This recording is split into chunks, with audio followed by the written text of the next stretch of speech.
Good morning students, this is Satish Kumar from Krishna Public School, and in this video we shall be discussing about the topic from chapter heat and temperature.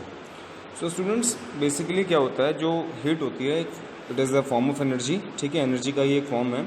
और ये कहाँ से आता है? क्योंकि हमारे जितने भी सब्सटेंसेस होते हैं उनके मॉलिक्यूल्स के बीच में एक कंटिन्यूस वाइब्रेशंस होती रहती हैं, जिसे हम उसकी इंटरनल एनर्जी कहते हैं. ठीक है, और यही इंटरनल एनर्जी एक कॉज होती है हीट के फॉर्मेशन में. ठीक है, और जो सन होता है वो प्राइमरी सोर्स ऑफ हीट माना जाता है अर्थ के लिए, क्योंकि सारी हीट जो हमें मिलती है वो सबसे ज़्यादा सन से मिलती है.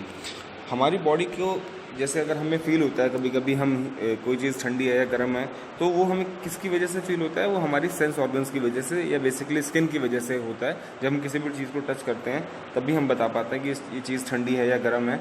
ठीक है, तो ये हमारा कॉमन परसेप्शन होता है जो हमें हमारी स्किन के थ्रू मिलता है. और हम अपनी फिंगर्स या टंग वगैरह कोई चीज़ खाते हैं तो उसकी हेल्प से भी हम ये बता पाते हैं कि कोई चीज़ मतलब गर्म है या ठंडी है. ठीक है, तो इस टाइप से अब बात करते हैं कि हीट और टेम्परेचर के बारे में. ये दोनों अलग अलग कॉन्सेप्ट हैं पर लोग इन्हें सिमिलर ही मानते हैं. ऐसा नहीं है. हीट एक एनर्जी का फॉर्म है जो बताता है किसी भी चीज़ का गर्म होना या ठंडा होना है, which produces the sensation of hotness. ठीक है, हीट क्या है? एनर्जी की फॉर्म है जिसकी वजह से एक हॉटनेस की फीलिंग आती है किसी भी चीज़ में. ठीक है, the internal energy of the molecules also increases. और हीट किसी भी चीज़ को हीट करने से उसकी इंटरनल एनर्जी भी क्या होगी? इंक्रीज होगी. And if you touch a hot object and a cold object with our hand we can also feel the difference. हमें डिफरेंस भी पता चल जाएगा अगर हम किसी गर्म या ठंडी चीज़ को छूते हैं. तो ये डिफरेंस जो है ये इसको हम मेजर जिस चीज़ से करते हैं उसको हम क्या कहते हैं? बेसिकली टेम्परेचर कहते हैं.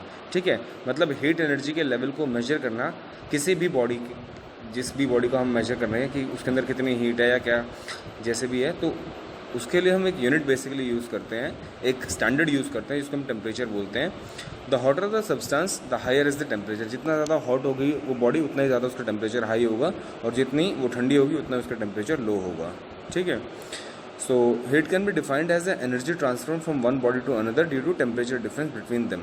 ठीक है, हीट क्या होता है? ये एनर्जी का ट्रांसफ़र होता है दो बॉडीज़ के बीच में जब उनके बीच का टेम्परेचर क्या होता है? अलग अलग होता है. ठीक है, if heat flows out of the body it cools the body, while it flows into the body it warms the body. अब अगर बॉडी के अंदर हीट जा रही है तो उसके टेम्परेचर को बढ़ाएगी, और उससे अगर बाहर आ रही है तो वो उसके टेम्परेचर को गिराएगी. इसके बारे में जो सबसे पहले थ्योरी दी थी वो जेम्स प्रेस्कॉट जूल ने दी थी, इसलिए हम हीट को जो मेजर करते हैं वो जूल में मेजर करते हैं. अब हमारे पास टेम्परेचर के मेजरमेंट होते हैं. बिल्कुल लेम लैंग्वेज में अगर हम सिंपली कहें कि अगर कोई चीज़ ठंडी है तो उसको हम जज करते हैं बेसिकली. ठीक है, अगर वो कहीं पे रखी हुई है, अगर हम उसको टच करते हैं तो हम बोलते हैं ठंडी है. और जैसे अगर हम किसी बर्फ़ के क्यूब को टच कर देते हैं तो हम उसको बोलते हैं वो और ज़्यादा ठंडा है. ठीक है, अगर हम कोई सूप वगैरह पी रहे हैं या हल्का सा कोई गर्म डिश खा रहे हैं तो हम उसे बोलेंगे गर्म डिश है. ठीक है, और जब गर्मी बहुत ज़्यादा होती है तो हम बोलते हैं it is very hot day. तो ये कॉमन परसेप्शंस हैं, इनके बेसिस पे हम एग्जैक्ट टेम्परेचर नहीं बता सकते हैं किसी भी चीज़ का. मतलब ये नहीं बता सकते कि कितना गर्म है या कितना ठंडा है.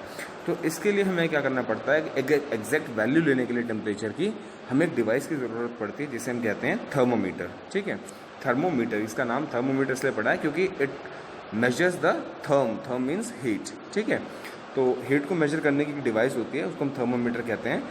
और इसकी हमारे पास दो स्केल्स होती हैं, डिग्री सेल्सियस और फ़ारेनहाइट. दो स्केल्स में ये क्या किया जाता है? मेजर किया जाता है. यहाँ पे आपको दिखाई दे रहा होगा एक थर्मोमीटर बना हुआ है. ये इसके कुछ पार्ट्स होते हैं, बल्ब, निक एंड स्टेम. तो एक क्लिनिकल थर्मोमीटर है जो डॉक्टर्स वगैरह यूज़ करते हैं टेम्परेचर वगैरह मेजर करने के लिए. ठीक है, तो हम अपने घरों पे भी रखते हैं ये थर्मोमीटर, तो उसको क्लिनिकल थर्मोमीटर कहते हैं जो फीवर वगैरह मेजर करने के लिए होता है.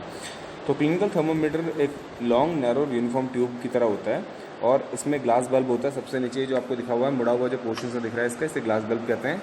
एक नैरो और एक लंबी ट्यूब होती है इसके बाद इसमें, और इसके दोनों एंड्स क्या होते हैं? सील होते हैं, और इसके अंदर मरकरी फिल्ड होता है. ओके, और इसकी जो रीडिंग होती है वो 35 डिग्री सेल्सियस से 42 डिग्री सेल्सियस के बीच में होती है. Due to this fact the temperature of human body never goes beyond this temperature. और 42 डिग्री से ऊपर हमारा टेम्परेचर नहीं जा सकता, ना ही 35 से नीचे आ सकता है. उस कंडीशन में वी आर नॉट लिव.